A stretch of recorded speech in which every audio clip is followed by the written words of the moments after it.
Kalau iblis bagi salam ni jangan jawab. Nanti kalau kita jawab dia tanya lagi. Lagi kita jawab dia tanya lagi. Kita jawab dia tanya lagi. Tak ke mana lah saya. Duduk kat situ lah jawabnya. Belum sempat dia jawab soalan pertama, dia dah tembak dah soalan kedua, ketiga, keempat.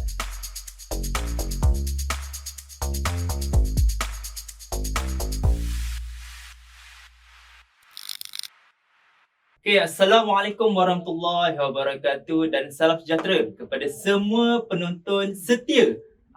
Penonton yang sudah mengenali YN Podcast setelah sekian lama menonton dan juga mengikuti kami. InsyaAllah hari ini kita bersama dengan seorang panel, seorang tetamu jemputan yang cukup hebat untuk kita bincangkan topik kita pada hari ini, iaitu tentang Al-Quran dan Sains dalam Penulisan. InsyaAllah bersama kita hari ini, insyaAllah Doktor. Boleh saya perkenalkan sikit nama doktor lah? Boleh, insyaAllah. Jadi untuk tamu kita pada hari ini, nama ataupun yang telah diberi Prof. Madya Teknologis, Dr. Muhammad Nazir bin Muhammad Khalid. Berasal daripada Pulau Pinang. Betul. Kalau tengok sini Bukit Mentajam. Orang Pulau Pinang panggil BM lah, BM. Orang Penang. Orang Penang. Merupakan anak kedua daripada 3 adik-beradik. Anak angah lah, kalau kat orang panggil angah lah. Ayah seorang buruh dan ibu adalah seorang serumah semasa. Okey, mendapat pendidikan awal di SK Mengkuang, SM Penanti, SM Teknik Tunku Abdul Rahman Putra, Pulau Pinang, dan juga dalam bidang degree ataupun sarjana muda kejuruteraan elektrik dan juga elektronik dalam UPM Siti Putra Malaysia. Mengambil Master Sains dalam kejuruteraan elektronik UPM, Doktor Falsafah dalam bidang pendidikan di UNICEL, dan sekarang ni bekerja sepenuhnya sebagai Prof. Madya di UNICEL. Orang kata di Pesta Jaya lah, Doktor. InsyaAllah, Doktor. Macam mana, Doktor? Baik, Alhamdulillah. Syukur, terima kasih. Terima kasih atas jemputan kepada YN Podcast pada hari ini, insyaAllah. Jadi macam mana perjalanan Doktor daripada sini tadi? Agak jauh tapi Alhamdulillah dapat sampai dengan baik. Jadi orang kata tadi sekarang ni tengah orang kata waktu kerja ni. Jadi dalam perjalanan tadi doktor ada mungkin ada 1-2 kejadian yang doktor rasa seronok ke untuk doktor lihat hari ni? Tak ada ke biasa-biasa je? Sebenarnya hari ni saya lalu balik jalan yang lama saya tak lalu. Oh dia. Jadi saya dapat peluang lalu tu saya suka jugalah. Walaupun sebenarnya kalau ikut pun saya tak nak memilih jalan tu. Tapi hari ni dah Tuhan tutup kot. Mungkin saya ikut jalan tu. Dan boleh dikatakan hampir 5 tahun dah saya tak lalu jalan tu. Tapi sampai-sampai tu macam mengimbau kenangan lah. Ya, betul. Allah Akbar. Akhirnya doktor belajar di UPM Serdang. Akhirnya dalam bidang kejuruteraan elektronik tu dalam tahun bila tu doktor? Dalam 1998. Kemudian saya convocation-nya pada tahun 2002. And then saya sambung 2003, saya sambung masters dan tamat pada 2006. InsyaAllah. Cuma PhD saya lambat sikit sambung. Lepas dah berumah tangga, dah urusan hal-hal rumah semua dah selesai. Baru saya sambung PhD pada tahun 2017. Dan tamat pada tahun 2020 lah. Maksudnya dalam time PKP lah tu.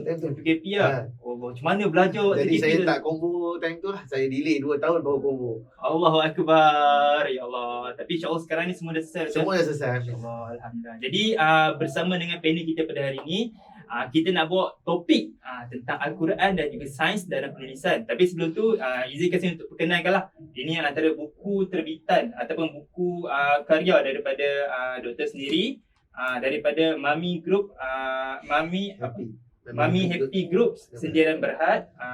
Boleh tengok sini, nampak. Kalau saya boleh angkat sekejap, cantik cover dia. Paling penting handsome orangnya, insyaAllah. Masa umur 32 tahun tu. Boleh tengok di sini. Okey. Wah, kalau tengok daripada buku ni doktor, kita dapat lihat buku ni macam lebih kepada ke arah menariknya untuk kita tengok dekat depan. Adakah doktor target ataupun sasaran dia untuk anak-anak muda juga ke macam mana? Sebenarnya buku ni terbitan Mami Happy Group Sendirian Berhad. Jadi adalah idea daripada pihak penerbit. Bagaimana mereka nak menarik generasi ibu ayah dan juga anak-anak muda ni supaya membaca buku. Sebab kalau buku yang sekadar hitam putih ni, takut dia bosan lah. Baru muka surat 2 atau silap-silap muka surat pertama lagi dah bosan. Betul. Kita pilih gambar yang lebih menarik dan color yang lebih menarik lah, supaya mereka tertarik dan juga ingin baca, ingin tahu tu kena ada. Wujudkan dulu perasaan tu. Kalau tengok daripada buku ni doktor, saya pun rasa macam nak memiliki dia. InsyaAllah. Cuma itulah kot-kot lah boleh ajar diskaun macam mana Allah. InsyaAllah boleh. Okay, jadi kalau tengok dekat buku ni memang cukup menarik lah untuk dimiliki, untuk dibaca oleh mungkin penonton-penonton kita atau masyarakat yang menonton. Jadi sebelum tu Doktor, boleh kita pergi ke kita punya perbincangan kita tentang topik kita pada hari ni lah, iaitu Al-Quran dan Sains dan Penulisan. Okay, InsyaAllah Doktor dah bersedia ke? Dah sila. Kalau dah bersedia bolehlah Doktor. Boleh. Kita bersedia dengan mungkin jawapan-jawapan yang cukup menarik daripada Doktor untuk boleh kita kongsikan kepada penonton kita lah, InsyaAllah. Jadi Doktor, soalan yang pertama, kalau kita tengok sekarang ni ramai orang ataupun ramai masyarakat lah dalam Malaysia ni lah khususnya lah, dia menginspirasikan ataupun memberikan gambaran idea dia melalui pelbagai cara. Antaranya pembikinan video, mungkin dengan menulis ataupun melukis, mural dan sebagainya lah. Tetapi Doktor memilih sebagai penulisan buku sebagai cara untuk Doktor menggambarkan inspirasi Doktor kepada masyarakat. Jadi mungkin Doktor boleh kongsikan sikit kenapa melalui penulisan ni Doktor rasa boleh memberi inspirasi kepada masyarakat untuk terima ataupun dapat orang kata apa yang cuba Doktor sampaikan kepada masyarakat, insyaAllah. Baik. Pertama sekali yang saya nak ceritakan, pada awal usia saya dalam 24 tahun ketika itu, saya mula tertarik untuk menguasai kosakata yang ada dalam Al-Quran. Jadi saya ni datangnya daripada sekolah-sekolah, kalau tengok tadi disebut sekolah, tak ada langsung background sekolah agamanya. Jadi saya tertarik nak tahu, sebab bila saya masuk ke alam universiti ni, saya bekerja di sana, saya lihat ramai di kalangan-kalangan para senior kan, profesor dan musuh mana dia bercakap tentang perkara tersebut. Jadi saya merasa kedilnya diri ketika itu. Saya ni apa pun tak ada ni ketika ni. Dia orang bercerita tentang hadis, cerita tentang Al-Quran, cerita tentang kitab itu, kitab ini. Jadi saya kata, saya jangan katakan kitab itu, kitab ini, Al-Quran tu pun masih belum faham lagi. Jadi saya ambil inisiatif nak belajar tentang kosakata tu sendiri. Apa makna setiap kataan yang ada dalam Al-Quran itu, macam kul katakanlah a'udzu, aku berlindung bi Rabbi, dengan Tuhan An-Nas manusia. Saya buat begitulah. Namun bila lama kelamaan saya jumpa perkataan-perkataan sains ataupun petunjuk-petunjuk sains, mathematics yang ada dalam Al-Quran. Mungkin kerana background saya tadi dalam bidang kejuruteraan, jadi saya jumpa bila mana Allah kata suruh lihatkan bayang-bayang. Jadi saya kata ni ada sesuatu maths, ada matematik di sini. Itu yang menjadikan saya, dan mulalah dijemput pergi ceramah. Tapi saya belum menulis lagi ketika itu. Sehingga ditanya kepada masyarakat, tak ada ke nota? Jadi barulah saya kata, masa tu saya janjilah, insyaAllah bagi saya 1 tahun saya akan tuliskan. Jadi siang malam lah saya menulis agar penulisan ni menarik, dan saya memikirlah apa saja keadaan untuk menulis kepada masyarakat, supaya masyarakat boleh mendapat buku dengan baik dan boleh membacanya dan boleh gunakan sebagai satu manfaat untuk disebarkan kepada orang lain. Itu yang saya cuba buat lah. Jadi inspirasi tadi tu tertakluk juga pada ketika mana saya menjawat jawatan selaku timbalan dekan di Fakulti Kejuruteraan. Apa yang berlaku, bilangan pelajar kejuruteraan ni semakin merosot. Jadi tertanyalah pada saya, mana perginya pelajar-pelajar ni. Jadi saya mengambil inisiatif untuk turun ke lapangan masyarakat ni untuk mengajak pelajar masuk ke dalam bidang kejuruteraan. Tapi apa yang berlaku bila saya sampai ke sekolah-sekolah ni, ada guru yang datang berjumpa dengan saya nyatakan, boleh tak doktor tolong sampaikan kepada masyarakat pelajar ni supaya mereka minat kepada sains dan matematik. Rupanya saya jumpa satu lagi problem yang besar. Saya tujuan asal tadi tu nak tarik pelajar masuk ke kejuruteraan. Tapi bila sampai, ada satu lagi, iaitu pelajar tak minat sains dan matematik. So sains dan matematik itu adalah basic ataupun syarat untuk masuk ke kejuruteraan. So kalau tak ada dua tu, maknanya tak adalah pelajar kami. So itulah yang berlaku, yang dahulunya sekolah tu mungkin ada 3 kelas sains. Sekarang satu sekolah boleh ada 1. Itu bilangannya dalam 15, 18 untuk sebuah sekolah. Terlalu sedikit, dan itulah bilangan yang kami nak rebut di universiti ni. Universiti yang banyak ni ada bidang IT-nya, bidang engineering pun ada bidang lagi, elektrik ni, mechanical ni, civil. So agak-agaknya berapalah bilangan pelajar kami tu kalau tidak diteruskan. Jadi saya pun menyampaikanlah, pergi ke masyarakat menyampaikan tentang Al-Quran. Dan pada awalnya nak cerita tentang sains, tapi bila saya dapat tahu rata-rata ibu dan ayah memilih untuk hantar anak pergi Mahat Tafiz. Jadi saya setuju keadaan itu. Cuma saya nyatakan, kalaulah ingin belajar ataupun ingin menguasai Al-Quran, tak boleh tinggal sains dan matematik. Sebab perkara itulah menjadi yang Allah tanya dalam Al-Quran. Untuk memahami ayat itu tadi, ada ilmu alat yang kita kena ada, iaitu sains dan matematik. Bila mana Allah suruh kita lihat langit, dan bila kita lihat langit, macam mana nak faham? Allah kata bagaimana awan itu terapung di antara permukaan bumi dan langit. Padanya terdapat tanda-tanda. Jadi tanda-tanda itulah sains dan matematik di situ. Itulah yang saya bawa ke masyarakat. Bila saya jumpa dengan satu sekolah tahfiz itu, seramai 300 orang, saya tanya kepada mereka, ayat mana yang bercerita tentang hujan? Seorang pun tak angkat tangan. Walaupun mereka menghafal Al-Quran itu tadi. Jadi saya rasa dah sampai masa dah, kita tak boleh jadikan dia sekular, kita kena merge kan, kita kena gabung jalin kan di antara pembelajaran ni, kerana ilmu, sumber ilmu tu adalah Al-Quran. Jadi apa sahaja yang kita cari hari ni, mesti petunjuknya ada di dalam Al-Quran. Itulah punca kenapa saya dah mula menjadikan dia sebagai satu inspirasi, menulis jilid 1, jilid 2 dan jilid 3 untuk pengetahuan pihak YM Podcast. Tapi jilid 3 tu tak ada stok kat tangan saya. Warna je warna ungu. Yang ada hari ni 2 saja yang saya bawa. InsyaAllah kalau ada rezeki lagi, saya akan bawa yang ketiga untuk hadiah kepada podcast ni sebenarnya, buku ni. Untuk jadi satu sumbangan kepada penceramah-penceramah ni menyampaikan tentang Quran dan sains, insyaAllah. InsyaAllah. Jadi doktor kalau tengok tadi, sebelum tu lah kita nak tengok kat sini, tajuk buku ni adalah menerokai rahsia STEM ataupun sains, teknologi, engineering dan juga matematik. Betul. Nampak kaitan-kaitan dia tu. Ada rahsia tu yang perlu dirungkaikan tu. Melalui Al-Quran lah. Al-Quran, insyaAllah. Jadi doktor kalau tengok kat buku ni, mungkin ada sesuatu yang doktor cuba nak ataupun doktor nak sampai kepada masyarakat yang perlu diorang dapat daripada membaca buku ni, doktor. Baik. InsyaAllah, sebenarnya kalau kita tengok dalam Al-Quran, dalam surah Al-Furqan ayat yang ke-45, bila mana Allah sebut, tidakkah engkau melihat penciptaan Tuhanmu ketika dia memanjangkan dan memendekkan bayang-bayang. Jadi kadang-kadang kita tanya pada generasi kita hari ni, rasa dia orang peduli ke bayang-bayang? Anak-anak kita dia kisah ke? Tak. Kita sendiri pun dah tak kisah dengan bayang-bayang. Besok kalau dah tak ada bayang-bayang baru kita heran. Mana bayang-bayang? Rupanya kita dah meninggal. Allah Akbar. Kita mati tak ada bayang-bayang. Saya pun tak tahu, tak mati lagi. Itu saya sekadar joke je. Tapi nak bagi tahu kita tak peduli. Sedangkan itu adalah ayat Al-Quran. Tidakkah kau melihat penciptaan Tuhanmu ketika dia memanjangkan dan menaik bayang-bayang. Dan kalau kami nak jadikan dia tetap, ini tidak bergerak dan tidak berubah. Dan kami jadikan matahari sebagai petunjuk atas bayang-bayang itu. Jadi bermakna Allah suruh kita fikirkan tentang penciptaan bayang-bayang itu. So dari sains. Melalui sains kita tahu bagaimana bayang-bayang terbentuk apabila ada objek legap menghalang cahaya yang menyebabkan terbentuknya bayang-bayang di belakangnya. Macam kita akan ada bayang-bayang, cahaya kita adalah lampu. Kalau di luar cahaya kita matahari. Mungkin cahaya kita datang daripada api.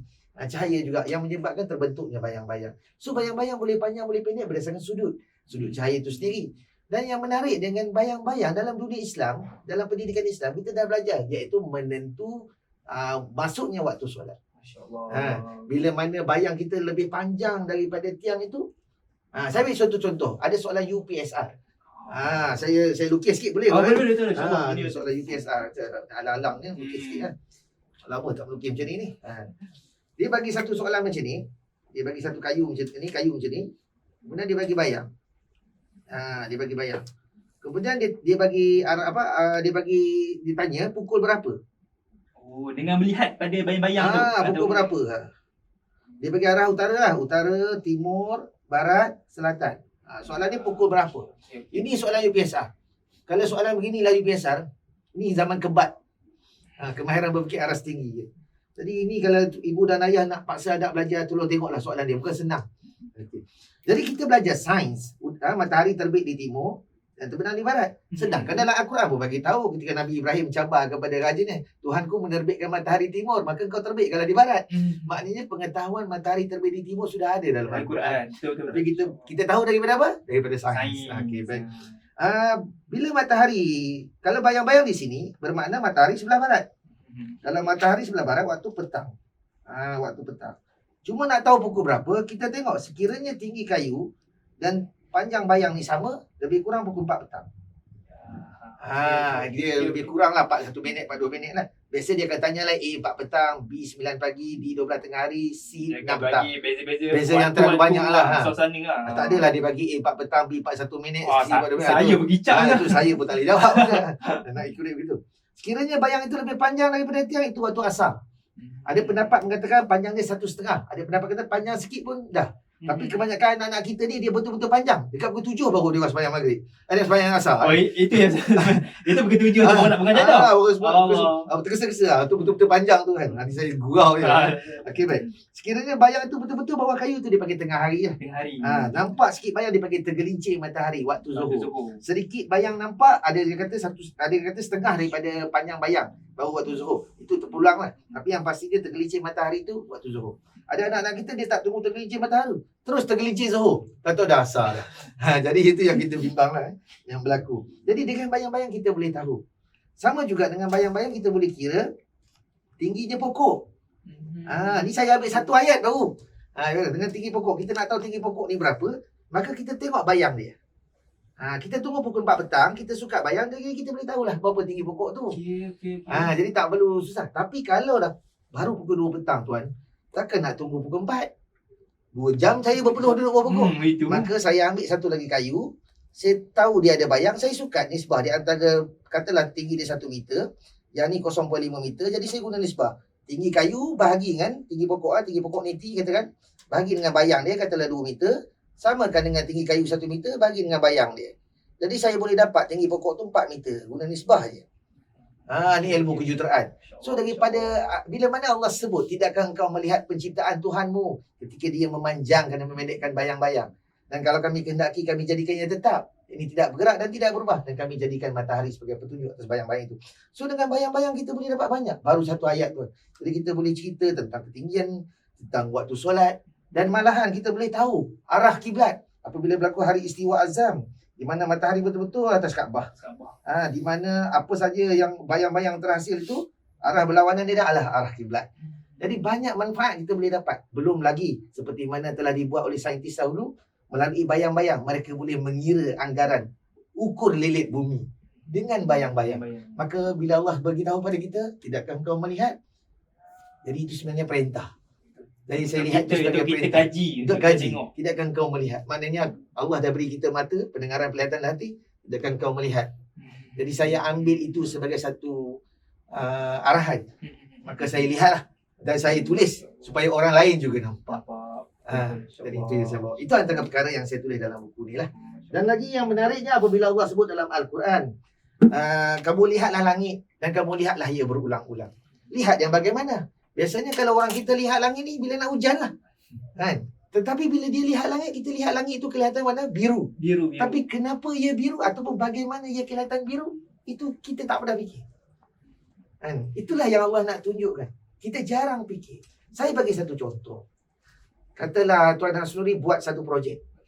Okey, 3 hari 3 malam tak tidur. Allahuakbar. Bila dah siap, bawa kepada bos. Tunjuk pada bos, ini projek saya. Bos tak tengok pun, bos kata, letaklah tepi tu. Apa rasa? Macam terkilan jugalah. Mesti mengharapkan, tanyalah sedikit. Mesti mengharapkan, tanyalah berapa saya habis, berapa lama saya buat, ada masalah kan. Mesti harapkan. Kalau orang tu bertanya, mesti kita rasa dia appreciate lah. Allah buat macam-macam. Adakah hamba dia tanya, bagaimana awan itu boleh terapung di langit? Bagaimana langit itu kelihatan biru? Kita jarang bertanya. Bagaimana ini? Kita jarang. Allah tanya dalam Al-Quran, bagaimana fikiran kamu kalau kami jadikan malam sampai kiamat? Ayat yang seterusnya Allah tanya lagi dalam surah Al-Qasas ayat 72. Bagaimana fikiran kamu kalau kami jadikan siang sampai kiamat? Jadi adakah kita fikir? Biasanya ayat ni kita tak ambil kisah. Kita tak ambil pot. Kalau tentang solat, zakat, puasa tu memang kita ambil kisah. Tapi kalau bab ni kita kurang sikit. Itulah ayat yang sebenarnya menjadi tamadun untuk kita naik. Sains dan matematik tadi menjadikan kita bangsa yang hebat, bangsa yang mencipta dan akhirnya kita boleh jadi bangsa yang kuat dan orang lain akan ikut. Dengan suri teladan yang baik itu. Baik, langit tadi warna biru. Rupanya pada cahaya matahari ni ada spektrum warna. 7 warna. Allah sebut dalam Al-Quran, cahaya berlapis cahaya. Pernah dengar ayat tu? Jadi pada cahaya ni dia ada warna dia. Setakat ini saintis jumpa 7 lah. Mungkin akan datang banyak lagi. Tapi setakat ni 7 lapis. Yang paling pendek biru dan ungu, yang paling panjang merah.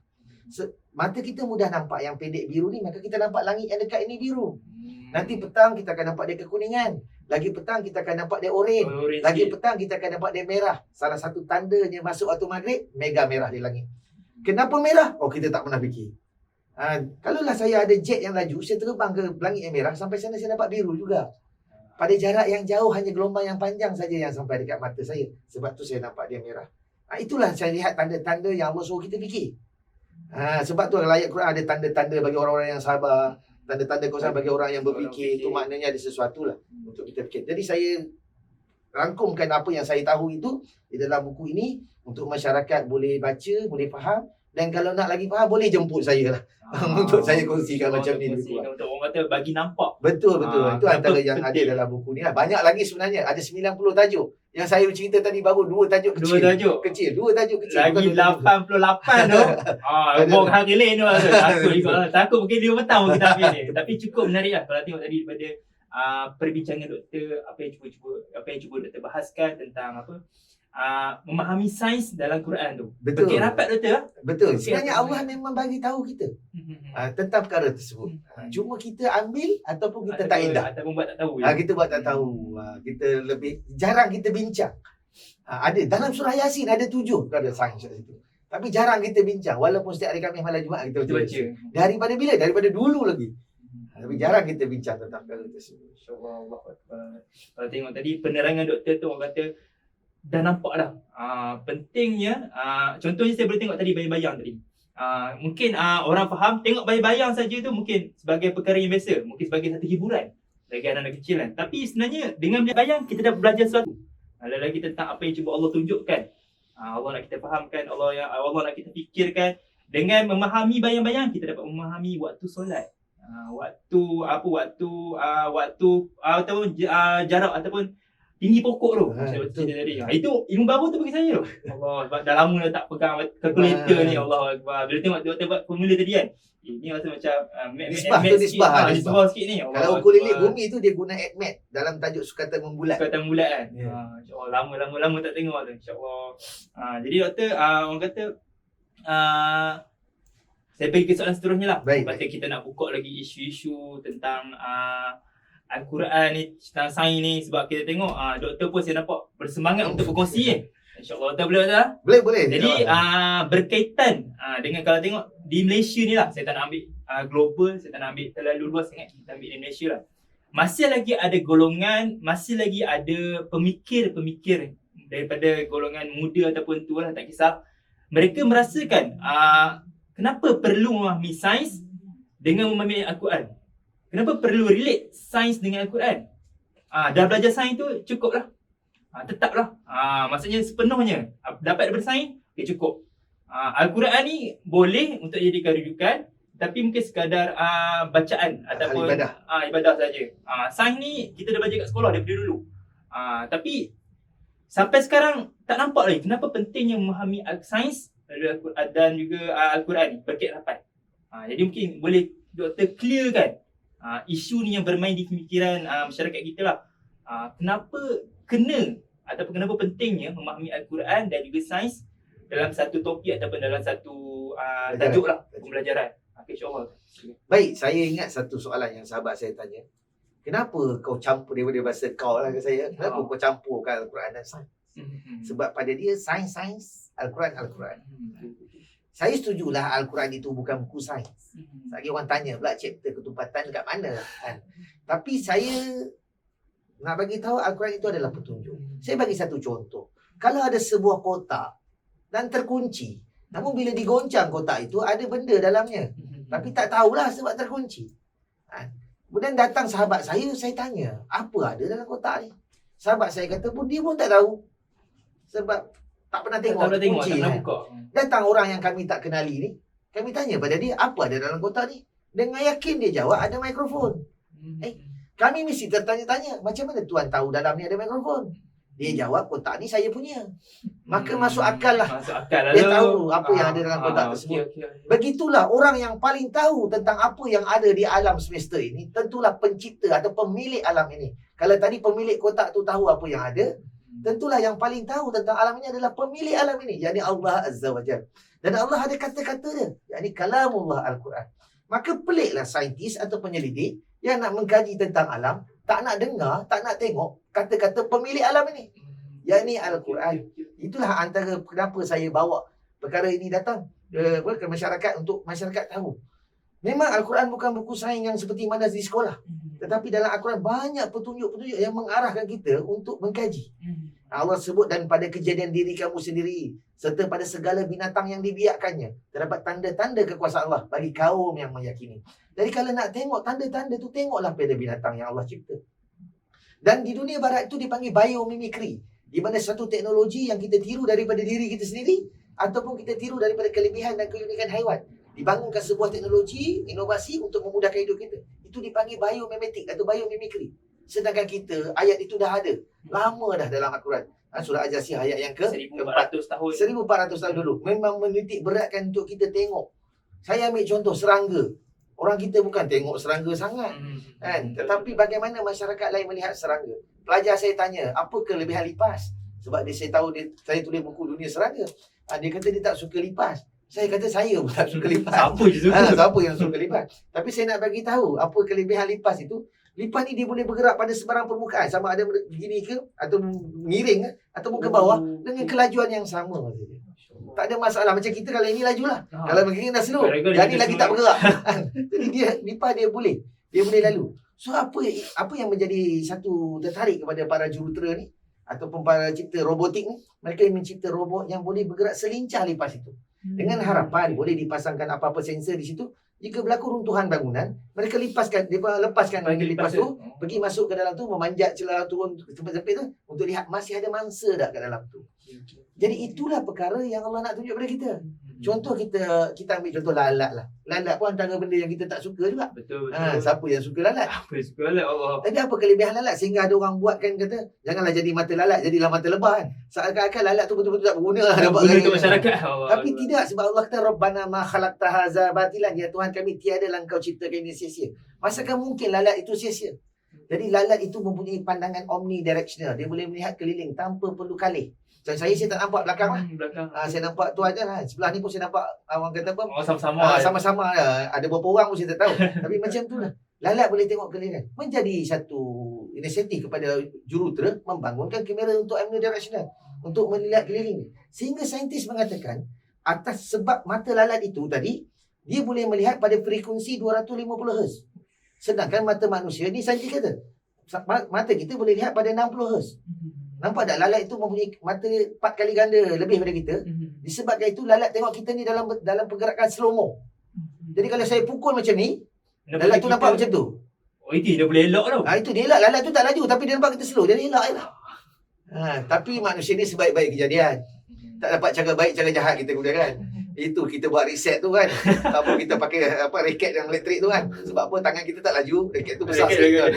Tapi nak bagi tahu kelebihan itulah menjadikan lalat nampak kita perlahan. Selain pada itu, saya cerita sikitlah kelebihan lalat. Kenapa saya nak perlukan orang kita tengok. Dan ayat itu ayat Quran. Kalau Allah sebut kalau lalat tu ambil sesuatu daripada kita, dia tak akan dapat ambil balik kan. Itu ayat Quran. Itulah kelebihannya tadi tu. Dia lihat kita ni slow mo. Dan kita belajar dalam sains kitaran hidup lalat. Lalat hijau atau langau kita panggil. Yang mana berapa minggu, berapa hari dia akan jadi ini, jadi ini, jadi ini, jadi ini. Itulah kelebihan lalat yang mana dia akan menyebabkan bangkai ataupun mayat boleh terurai dalam masa yang singkat. Saya tanya Tuhan lah, kalaulah hari ni remaja hari ni jumpa kucing mati tepi rumah dia sikit, agak-agak dia ambil cangkul tanam tak? Tak kot. Dia ngelak gitu je. Takut sebab benda kotor kan. Bangkai. Tapi kerana ada lalat lah, bangkai tu mungkin dalam 2 minggu terurai. Sebab dia akan datang bertelur 1 jam setelah mati, dia akan bertelur dan ulatnya akan makan. Habis, tak ada dah tu.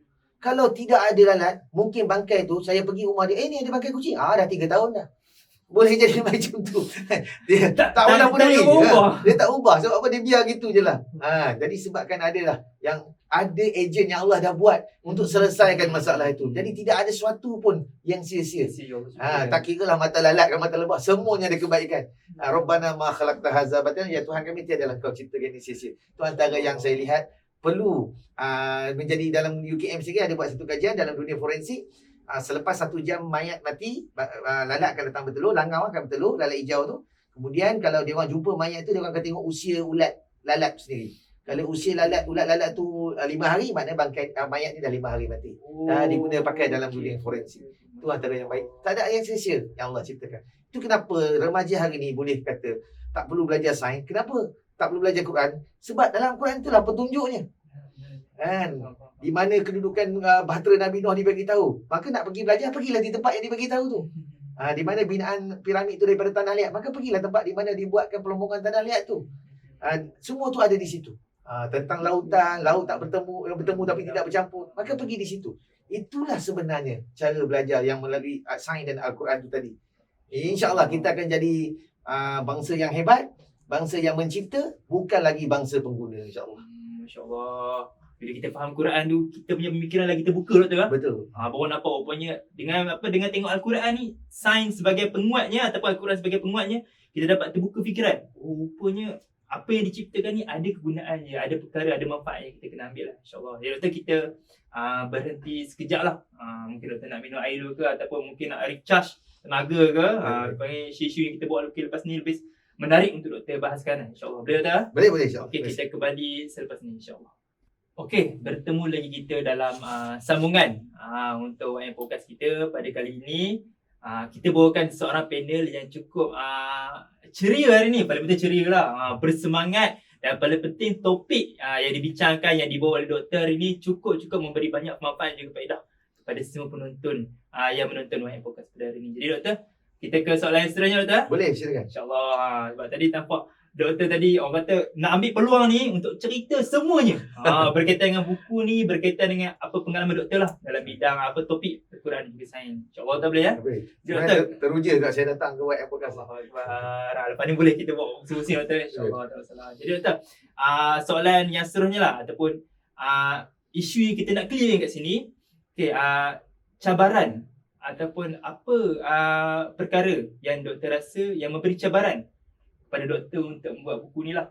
Mungkin daripada musuh-musuh Islam ataupun orang-orang orientalis yang cuba untuk nak memesongkan ataupun nak memisahkan Al-Quran dan juga sains. Mungkin Doktor boleh kongsikan sikit, insyaAllah. Baik, saya pernah lihat satu video yang berdurasi 58 minit.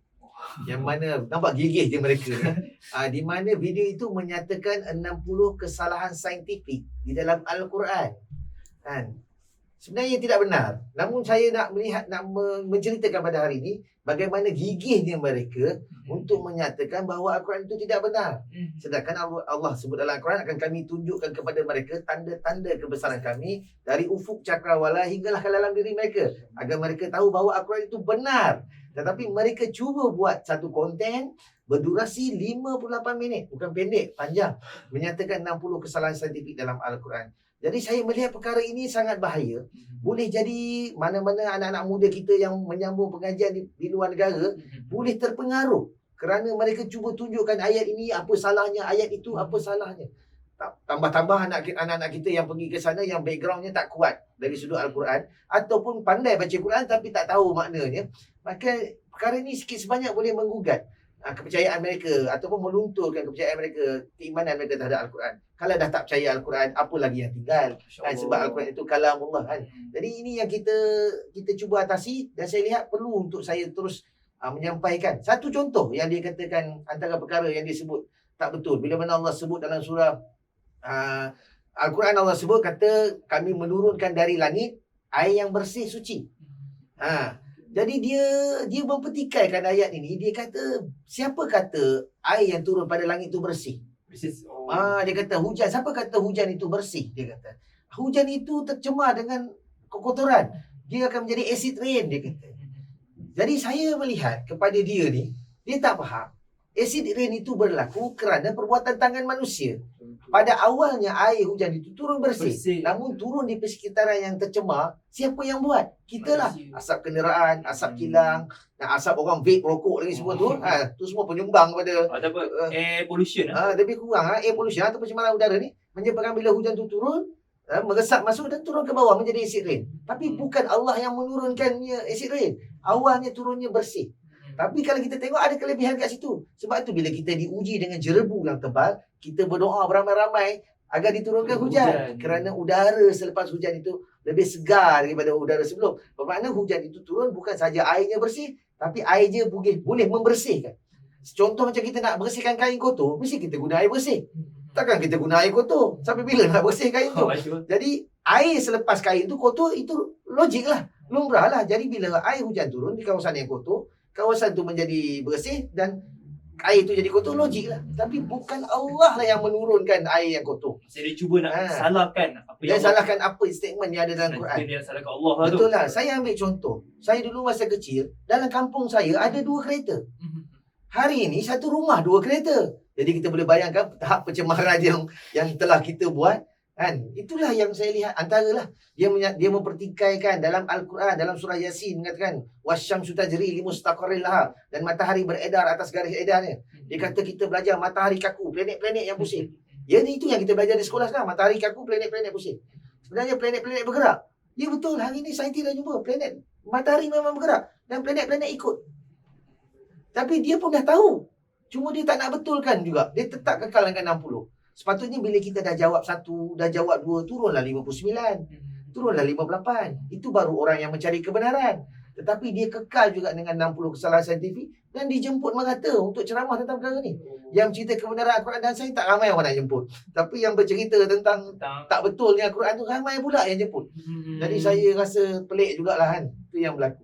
So bila mana kita jawab, sepatutnya dia turunlah 58, 59, 58. Tapi kenapa dia tak turunkan? Ini yang saya dapat faham.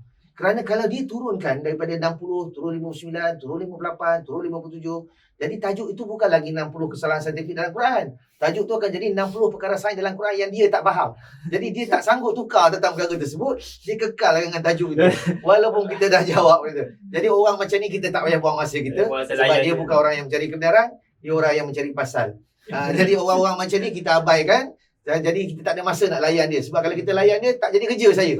Tak tulis buku nampaknya kan. Mungkin tidur pun tak layan. Nak fahamkan dia. Jadi tak perlu saya habiskan tenaga, masa untuk layan orang-orang macam ni. Itu antara dia. Dan ramai dia pengikut-pengikut dia pun ramai di Malaysia ni. Di kalangan orang kita juga. Yang bertanya, yang mengambil benda tu untuk dijadikan jenaka. Perkara-perkara tersebut. Sebenarnya kita rugilah. Kita betul lah, demi masa manusia ni rugilah. Banyak perkara sedangkan kita diberi umur sehingga 80 tahun. Satu ayat Quran pun kita tak faham. Rugilah. Masa mana lagi kita nak minta lagi kan? Apa lagi nak minta? Lepas tu saya lihat antara perkara yang saya dalam bidang sains ni, saya melihat saya kena menyumbang. Maka saya menyumbanglah dalam bentuk Al-Quran dan sains. Maka tertulislah buku ni. Masya Allah, Masya Allah. Kalau tengok tadi cabaran daripada orang kata orang yang cuba nak orang kata cuba untuk mencabarlah pemahaman Al-Quran dan sains ni perlu sekali kan, ataupun perlu difahamkan bersama. Ramai betul lah. Ramai sangat. Ramai sangat. Dan mereka itu take team yang kuat. Kalau dia orang menyerang seseorang, mereka akan masuk secara beramai-ramai menyerang. Dan yang sedihnya, orang yang cuba berjawab tadi tu, belum sempat dia jawab soalan pertama, dia dah tembak dah soalan kedua, ketiga, keempat. Maka saya ingatlah benda ni betul lah. Kalau orang kata, kalau iblis bagi salam ni jangan jawab. Nanti kalau kita jawab, dia tanya lagi. Kita jawab, dia tanya lagi. Kita jawab, dia tanya lagi. Tak ke mana lah saya. Duduk kat situ lah jawabnya. Baik saya pergi tu kedai beli beli barang, balik makan. Macam tu lah lebih kurang. Masya Allah. Jadi, okey Doktor. Okey, contohlah kalau ada seseorang ni lah, dia mungkin ada satu soalan ataupun ada sesuatu yang bermain di fikiran dia, dan dia nak bertanya kepada mungkin seorang guru ke apa pun dia, tapi mungkin jawapan tu tak memberi kepuasan kepada dia lah. Adakah dia perlu abaikan ataupun terus mencari lah? Sebenarnya kalau perkara tu sangat penting bagi dia, memang kita dituntut untuk mencari ilmu pun kan. So kalau dia perlukan perkara tersebut, terus mencari. Dan janganlah pada satu guru saja. Kita boleh banyak belajar. Kita ada banyak universiti di Malaysia ni. Kita di universiti ni bukan sahaja orang yang masuk universiti saja yang boleh berjumpa bicara. Orang luar pun boleh berjumpa bicara. Buat appointment kata nak berjumpa untuk ni boleh. Untuk sebagai konsultasi untuk rundingan tu boleh datang. So banyak ilmuwan yang ada di Malaysia ni, sejauh mana kita guna. Lepas tu kadang-kadang pensyarah ni dah kena mula masuk dalam dunia viral ni, sebab apa, nak bagi tahu wujudnya kami ni. Dia orang tak tahu. Banyak penulisan dan juga kajian yang pensyarah-pensyarah universiti buat, banyak yang bermanfaat. Boleh datang, boleh berjumpa dan boleh dapatkan rundingan di situ untuk inilah jawapan yang bermain fikiran ni, soalan-soalan yang bermain tu, untuk supaya lebih tenang lah dan akhirnya boleh ambil tindakan yang lebih baik. Lagi kalau tengok sekarang ni, ramai orang kata profesor atau pekaji tu menggunakan medium social media. Yelah, Untuk terpaksa berkongsi. begitu. Sebab orang tak datang. Jadi kitalah yang kena masuk dalam dunia tu lah. Kalau dulu-dulu orang jumpa orang pandai kan, orang cerdik pandai, kita pergi jumpa ulama' dan sebagainya. Hari ni orang tak datang. Jadi pasal ulama' pula mencarilah. Mungkin dia dah kembali pada zaman dulu balik, yang mana menunggu. ilmiah kena pergi. Orang alim kena datang berjumpa dengan orang. Sampai masa dia. Jadi doktor, rasanya kita dah sampai dengan kita punya orang kata penutup lah untuk kita punya podcast kita pada hari ni. Macam mana doktor rasa macam habis lah. takut nak tutup tu rasa macam sayang doktor? Tak apa, saya okey je. Mungkin ada orang tu kan. Orang tu insya-Allah tak ada masalah. Masya-Allah, sebab tajuk ni cukup menarik kalau kita nak bawa ke hadapan. Boleh. Sebab podcast kita ni pula kita buat sekejap je. Kalau lama takut kita dah macam bincang kena makan. Okey. Jadi insya-Allah kalau ada Sebagai kesimpulan mungkin kot. sebagai kesimpulan insya-Allah doktor. Jadi untuk sebagai penutup dia lah, orang kata kalau main bola tu doktor, orang kata 5 minit terakhir tu lah. Boleh tak doktor kongsikan ataupun beri sedikit nasihat ataupun pesanan akhir lah kepada mungkin masyarakat di luar sana yang masih nampak Quran dengan sains ni tak perlu untuk dikaitkan, cukup kita faham Al-Quran sahaja ataupun cukup untuk kita faham sains sahaja untuk kita mendapat satu ilmu tu. Contoh. Baik. Saya umpamakan pernah tengok DVD atau VCD? Lama tu. Lama tak ada. DVD atau VCD dia adalah coding. 01100011. Dua nombor je, 01 yang kita panggil binary code. Nombor asas dua. Dengan dua nombor yang berulang-ulang itulah, bila kita letakkan dalam pembaca yang betul, reader yang betul, maka keluarlah teks, warna, huruf, lagu, movie dan sebagainya berisian. Ini kan Al-Quran, ada 28 huruf hijaiyah daripada alif sampai ya. Dalam alam Melayu tambah lagi 2, lam, alif dan hamzah menjadi 30 huruf yang berulang-ulang dalam Al-Quran. Kalaulah diberi pada pembaca yang betul, maka keluarlah sains, teknologi, kejuruteraan, matematik, hukum hakam, ekonomi, pertanian. Tapi apa yang berlaku? MP4 diberi pada MP3, tak keluar gambar. Kalau bernasib baik keluar suara. Itulah Al-Quran yang diberi pada kita saban tahun yang lama, tak keluar apa, keluar suara lah yang kita bertanding. Siapa paling sedap bacanya, bukan apa yang ada dalam tu yang kita nak keluarkan. Jadi begitulah saya umpamakan ni tanah. Dalam tanah ni ada intan belian. Tapi intan belian tak duduk sejengkal dalam tanah. Mungkin duduk bermeter, berpuluh meter, mungkin beratus meter dalam tanah. Untuk gali pakai tangan kosong, hancur tangan pun saya takkan dapat. Tapi saya perlukan alat. Cangkul mungkin puluhan tahun baru saya dapat. Kalau bagi saya backhoe, mungkin berbulan-bulan saya dapat. Kalau bagi saya mesin gerudi, mungkin berminggu-minggu saya akan dapat. Itulah Al-Quran, dalamnya ada macam-macam. Kalau nak menggalinya kena ada ilmu alat. Salah satunya sains dan matematik yang menjadikan kita faham. Kalau salah terhadap sains, sains lah salah. Bukan ayat Al-Quran yang salah. Sebab kita nak memahami ayat Al-Quran tu yang di atas. Kita cuba memahami mungkin begini, mungkin begitu. Kalau mungkin begitu salah, mungkin begini betul. Mungkin begini salah, mungkin lain pula. Jadi yang salah tu adalah kajian kita. Bukan ayat itu yang salah. Hari ini orang salah faham. Sains tu di atas, ayat Quran yang menyokong. Salah. Ayat Quran tak sokong, ayat Quran di atas. Sains lah yang cuba memahami apa yang Allah sampaikan kepada kita. Jadi kalau salah, salahlah terhadap kajian kita. Jadi itu yang kita perlu buat. Tak mau lagi kita generasi-generasi yang melahirkan generasi yang jumud. Kita nak lahirkan yang ulul albab. Siapa itu ulul albab? Seperti mana disebut dalam Al-Quran. Inna fi khalqis samawati wal ard wa ikhtilafil laili wan nahari la ayatil liulil albab. Semua dalam penciptaan langit dan bumi dan silih bergantinya malam dan siang terdapat tanda. Ini ayat. Ayatlah ada. Bagi siapa? Bagi golongan ulul albab. Siapa ulul albab? Ulul albab tu orang yang memikirkan kejadian langit dan bumi siang dan malam. Kalau saya pergi kampung A, saya tanya dalam kampung ni ada orang yang memikirkan kejadian langit dan bumi siang dan malam? Dia kata tak ada lah. Maknanya dalam kampung tu tak ada ulul albab. Kalau pergi kampung B pun tak buat macam tu. Macam kampung tu pun tak ada ulul albab.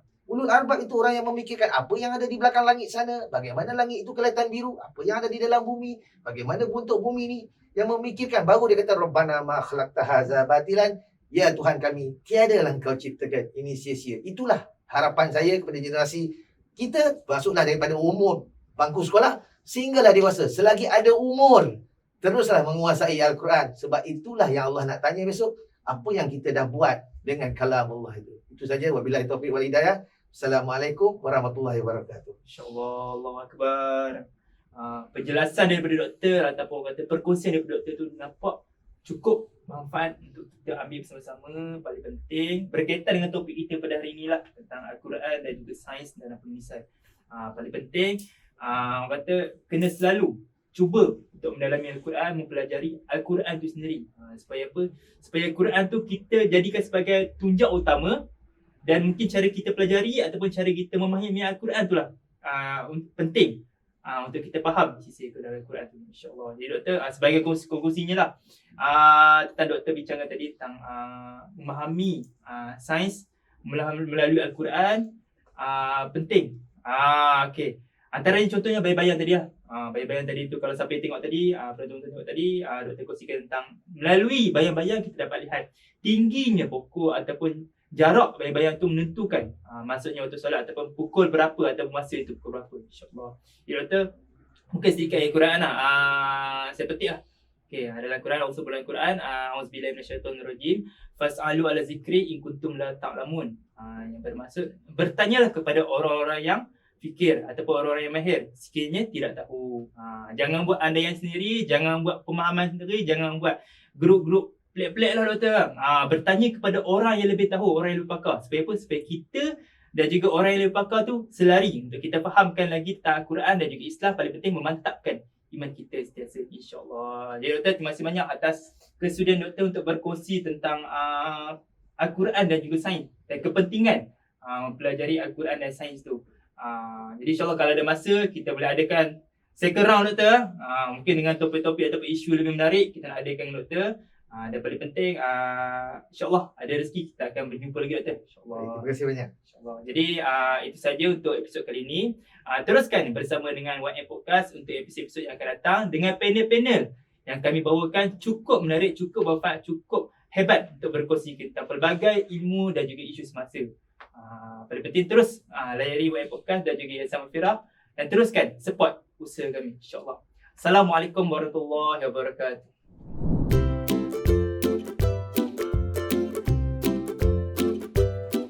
Okay, so sekarang ni kita dah sampai dekat segmen games. So hari ni kita ada games yang bertajuk Saya Tanya, Awak Pun Tanya. Jadi game ni untuk berubat kita dan juga doktor, ianya adalah permainan soalan berbalas soalan. Jadi tapi berpandukan satu situasi yang akan diberilah. Tak boleh jawab langsung lah pasal ayat menyatu tak boleh lah. Tak dibenarkan. Kalau ulang soalan yang sama tak boleh lah. So, ulang soalan yang sama pun tak mahu. Macam balik awal je.